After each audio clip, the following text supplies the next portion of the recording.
você estiver passando por uma situação difícil, aquela que aparentemente não há solução, missionário, cheguei ao fim. Agora não tem jeito, eu vou dar de mão, deixa o barquinho seguir a correnteza, pode cair na cachoeira e acabar tudo. Você não pode fazer isso. Veja o que diz o Salmo 118, versículo 5, que Deus colocou para que eu e você pudesse ser abençoado. O autor aqui diz assim: invoquei o Senhor na angústia.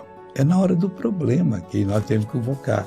E não ficar chateado com Deus e dizendo: Deus, eu não sei por que o Senhor faz isso. Não. Invoquei o Senhor na angústia. O Senhor me ouviu e me pôs em um lugar largo. Meu irmão, Ele tem prazer de ouvir, de atender.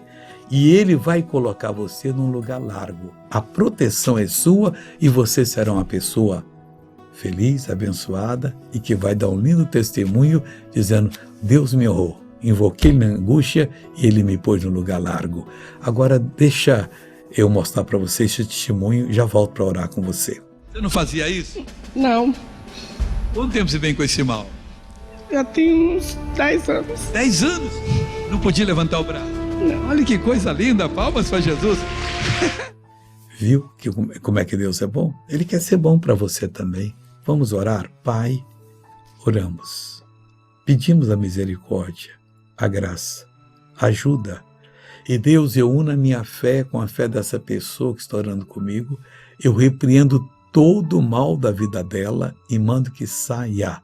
Em nome de Jesus Cristo. Bom dia.